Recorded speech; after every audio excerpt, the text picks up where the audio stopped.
अब देखना परिस्थिति बदली। तो थोड़े दिन बाद पार्वती ने कही भोलेनाथ से कि प्रभु तुम कह दो तो मैं मैया से मिले आऊं। आज क्यों पूछ रही हैं? आज इसलिए पूछ रही है, पहले बिना राजी के गई एक बार राजा दक्ष के यहाँ। तो भोलेनाथ की ऐसा चली जाओ पर जल्दी आइयो लौट के। जो पार्वती मैया गई, इधर शकुन पुत्र था ब्रकासुर। ब्रकासुर दुनिया में चक्कर लगाता रहा। अब्बा ने नारद जी से पूछी और कैलाश कुमार जी की तरफ से 50 रुपए का पुरस्कार है हमारे लिए, धन्यवाद। तो ब्रकासुर ने विचार करके नारद जी से कही कि प्रभु जी बताओ, या दुनिया में ऐसा देवता कौन सा है जो जल्दी प्रसन्न होता हो? वो हैं डमरू वाले भोले बाबा, भोलेनाथ। देखो कितने भोले हैं वे, सीमा ही नहीं है। बेटा बात मत करो, पानी वाले पहुंच जाएंगे तुम्हारे जोरे पर, बात मत करो। वे इतने भोले हैं कि जो श्याम सुंदर चक्करधारी बहुत चतुर है। तो एक बार पार्वती ने कही ये वक्तव्य जो मैं तुम्हें सुना रहा हूं, ये देवकी नंदन ठाकुर जी ने कहा है। सो एक बार उनने कही कि सब दुनिया काम करते हैं पर तुम कछु करता हो कबू जी, बताओ काय थी गुजारा होए कछु करता हो? पार्वती थी भोलेनाथ ने की तो तुम बताओ मैं क्या करूं, जब पर्वत पर कछु हिल्लो है। तो एक काम करो कि अब के खेती कर ले। पार्वती ने कही, भोलेनाथ ने की खेती कर ले तो खेत को बैल चाहिए था, बैल हतना खेत को कूड़ है ना कर का ले।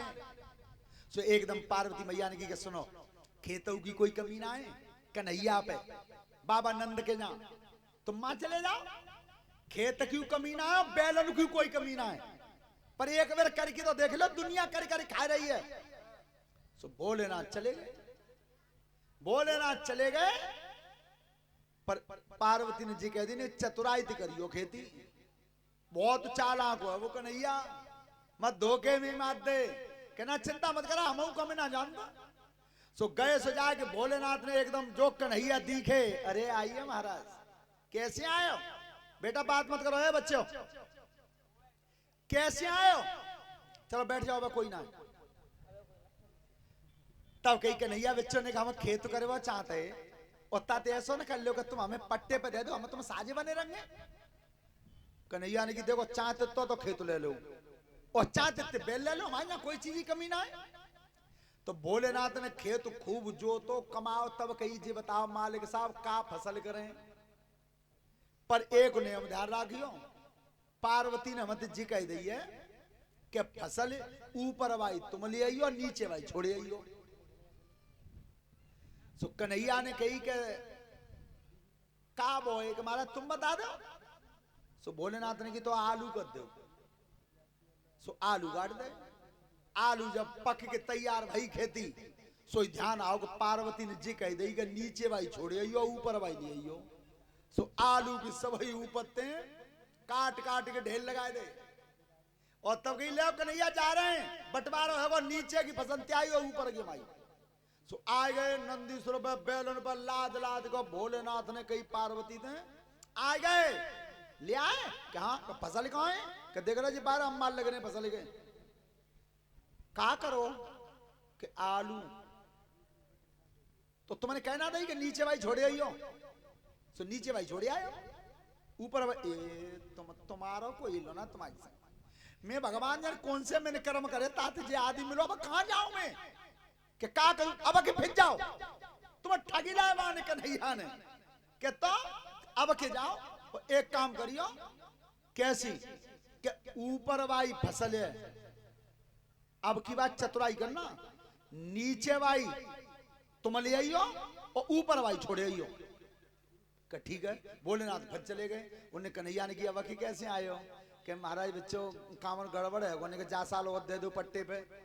कहना पट्टे बना तुम बटाई पे कर लो। कि बताओ कौन सी फसल कर दें? कन्हैया ने की बाजरा कर दो। बाजरा कर दो और बाजरा जो पक के तैयार हो, सो भोलेनाथ बोले पार्वती ने जी कह दी कि नीचे वाई ले आइयो, ऊपर वाई छोड़े आइयो। सो बाल काट काट के सब ढेर लगा दो, ले सा जितने आई है नीचे वाई सब हम आई है। अब के तो हम जीत गए, नीचे वाई ले गए। तो जाग करवा के ढेर लगाए दे। पार्वती ने की कर लायक है तो क्या करे आए तो मैंने कह दिया तैसो ही करो। अब तो मैंने कैसो क्या नीचे भाई सब फसल हमारी ऊपर भाई उन्हें क्या करो कि बाजरा बोसा में नाम सब चलोगे पर तुम्हें जानता है कि नाम तो बाल में ही होता है। अब क्या करूं एक काम कर लो तुम अब के मैं तुम्हें बढ़िया तरह सिखाई की भेज रही हूं तुम अब के और चले जाओ। तो क्या बताओ अब के क्या करूं क्या अब के ऐसा करियो मत नीचे की लियो मत ऊपर की लियो बीच भाई लियो क्या ठीक है। तो बोले ना चले गए। तो जब कही क्या कन्हैया बच्चों अब के और कर लेने खेत को कर लो का बैले कि अब के ऐसा करो। भोलेनाथ ने विचार करो कि अब की बात तो नीचे की ले जानी है ऊपर क्यों ले जानी है बीच बाई तो छोड़ के जानी है। सोने की का कर देगा मका कर दो। भोलेनाथ ने मका कर दी। सो मका जब पक के तैयार भई सो काट काट दनाती तो नीचे वाली छोड़ दी ऊपर वाली छोड़ दी बिने तो बांध लाए ऊपर नीचे वाली और बीच वाली छोड़े आए। सो आए पार्वती ने की कर लाए कि देखो अब के तो तुम्हारी सब बहुत चतुराई करी है मैंने। कैसी कि देखो नीचे उबारी ले आओ ऊपर उबारी ले आओ बीच वाली छोड़ आओ का करो कि मका तुम जानते हैं कि नाज तो मका को बीच में ही होता है। तीनों बार खाली चले गए तीनों बार। और जैसी भोलेनाथ और पार्वती मैया दुखी है कि बैठे तो तक तो पर्वत पे आकर कन्हैया ने आवाज लगा दी बाल करो। सो पार्वती मैया ने किच्चों का चोर न्यूत ले जाओगे का कन्हैया बास नू ले जाओगे। ये 3 बार भेजे खेत करके खा कर नहीं आई कि मैया जाई के लिए तो आया हूं कि कैसे कि एक लंग तो ढेर लग रहे हैं आलू के बोरा के 100 पैसा मान लो एक लंग बाजरा के लग रहे हैं मैया मकऊ लग रही है सब तैयार हुई है। पर ध्यान रखना जो इतने भोले कि 3 बार खेत करो तीनों बार इन्हें कच्छ नहीं मिला। तो ध्यान रखना जो अपने लिए नहीं लेता दूसरे को बार बार देता है उसे ही तो डमरू वाला भोला बाबा कहते हैं। वही बोलिए त्रिपुरारी भगवान की। आज प्रकाशुर जब घूमता रहा तो वह नारद जी ने कह दी कि सबसे ज्यादा देवता अच्छे भोले। सो प्रकाशुर गया परिक्रमा दे करके एक पैर पे खड़ा हो एक पैर पे और तब जैसी आंख खुली तब कहीं मांग लो क्या मांगना चाहते हो क्या चाहते हो। तब प्रकाशुर ने कहा भोलेनाथ से प्रभु देना चाहते हो तो सुनो। अरे दीन बंधु भगवान अरे शीश पे धर देऊ से लाहे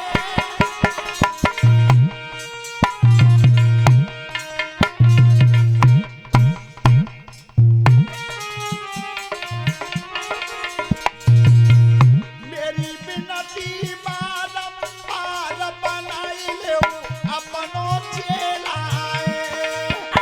मेरी विनतिया बारंबार बनाई ले अपनो चेला स्वामी विनती।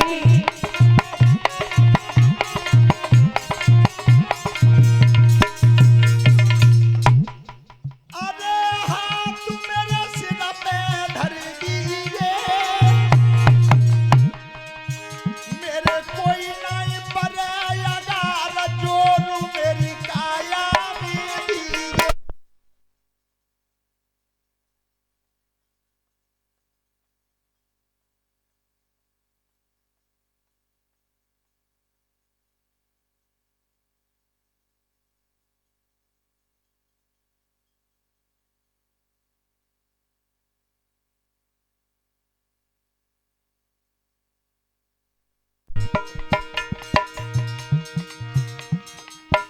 मेरे कोई नहीं पड़ेगा जोरू मेरी काया में दीजिए।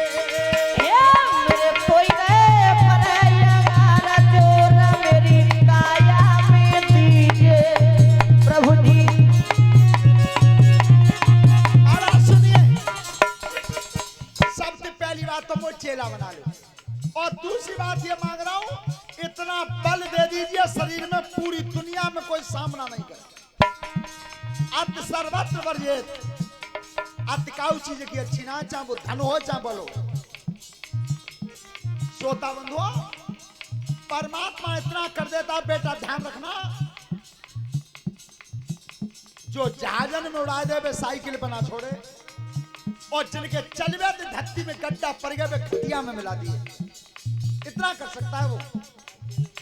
तो ऐसा करो कि बल दे दो और कोई सामना नहीं करे, अपना शिष्य बना दो। तो भोलेनाथ ने कह दिया तथास्तु, ऐसा ही होगा जा। तो गुरुजी जी बताओ, चेलो बना लो और बलू दे दो, पर हथियार तो कोई दो ही ना।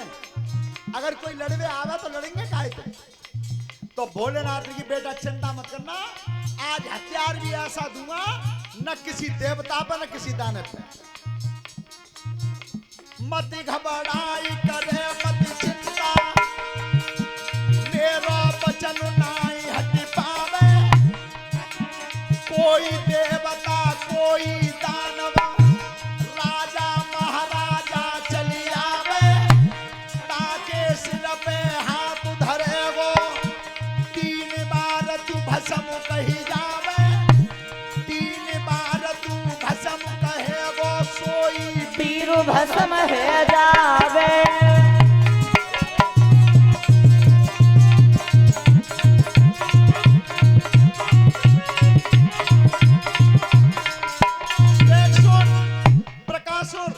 न तो तीर की जरूरत न तलवार की न कहूं हथियार की। कोई देवता दानव राजा महाराजा कोई तेरे सामने आ जाए, उसके सिर पे हाथ रख के 3 बार भस्म कह देना, सोई खत्म। और नाम बताऊं, काए घबराई रहोए,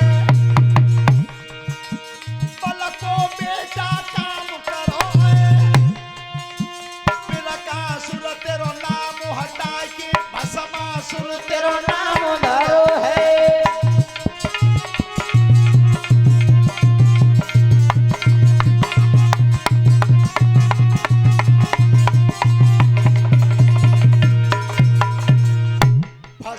चला गया। अब परीक्षित जी दुनिया में घूमता रहा, कोई देवता सामने आ जाए तो देवता हाथ जोड़ ले, भैया बिल्कुल काल डोल लो है, जा तो लड़वे की जरूरत ना, जाको तो हाथ बूढ़ तक आ जा, मामला खत्म। किसी ने जब सामना नहीं किया, बेटा बात मत करो, तब तक पार्वती लौट के आ गई शिवजी थे। और इतने भस्मासुर ने विचार करो कि कोई लड़त तो है ना, सामने पत्तुनाए तो लाओ गुरुजी ते ही चले। सो गुरुजी के पास लौट के आ रहा था।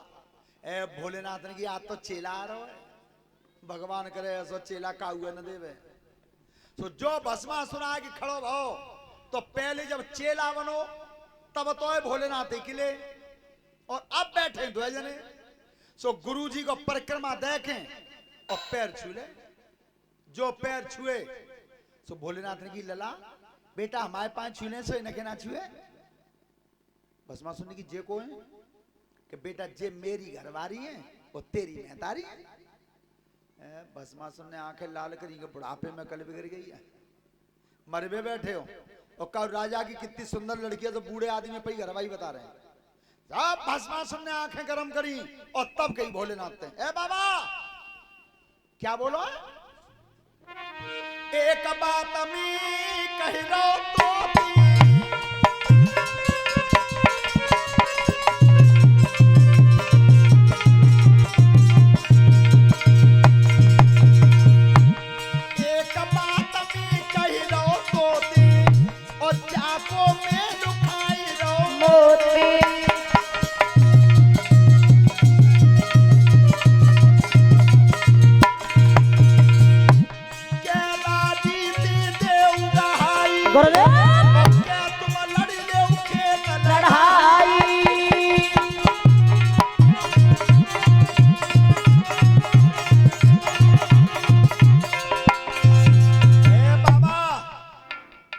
अकल बिगड़ गई है, जा लड़की को मेल खा रहा मोत है।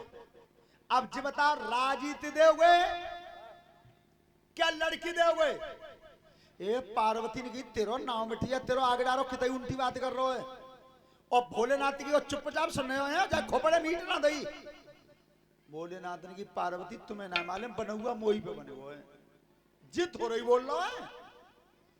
और इतना भस्मासुर ने की हाँ बाबा राजीत दोगे के हाथ को तो जो सिर में हाथ करो है भोलेनाथ जी भगवान आज बनुआ बनो अब कित गु जाऊं और इतने पार्वती कह रही है प्रभु तुमने कबू हिम्मत ना हारी और आज दुष्ट कितनी उल्टी बात कर रहा है और भस्मासुर ने की हाँ बाबा बोलो राजीत देवगे के हाथ को तुया तो मूड में अरे ऐसो ही भाज गए इंद्र पुरारी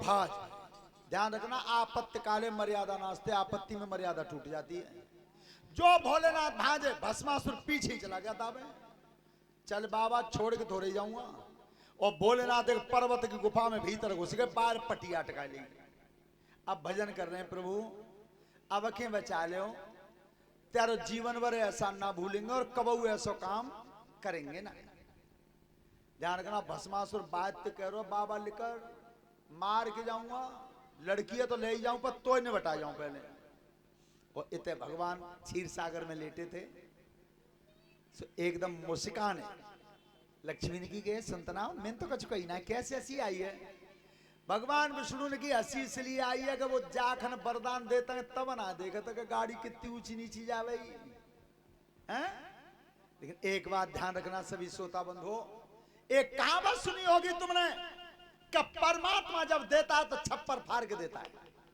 सुनिए तो देखो जाऊगा ध्यान रखियो परमात्मा छप्पर फाड़ के देता है पर एक बात और मत भूलियो देता तो छप्पर फाड़ के देता है जब लेता है तो लेंटर तोड़ के लेता है लेता तो मालूम ना पर अंदर तो कहां है कि लेगो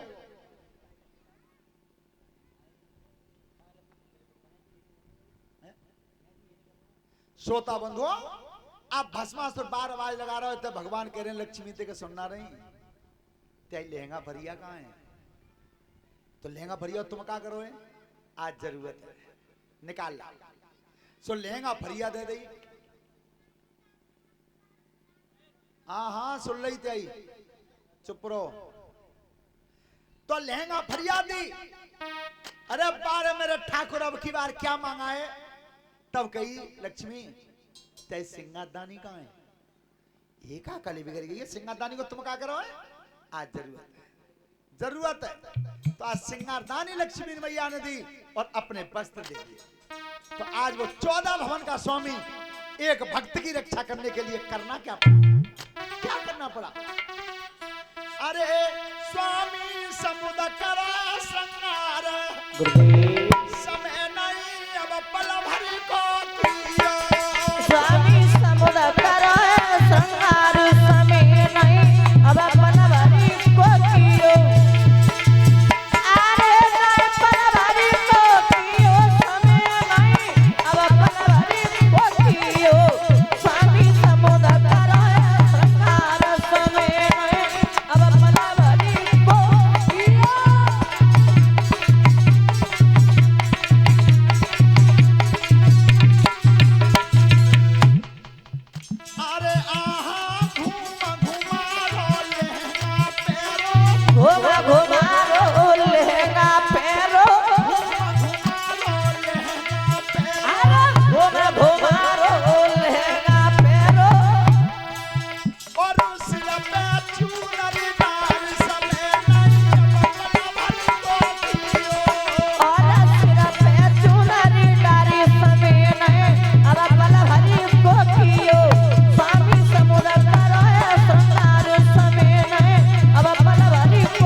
का ठाकुर बना क्या है?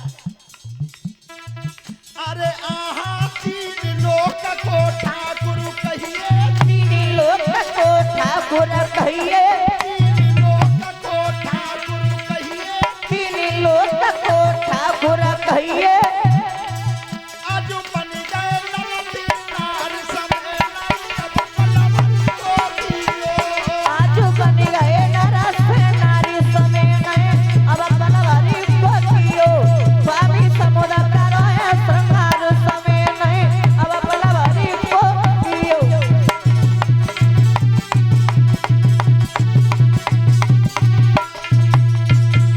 ध्यान रखना, भगवान जब श्रृंगार करके लहंगा फरिया पहन के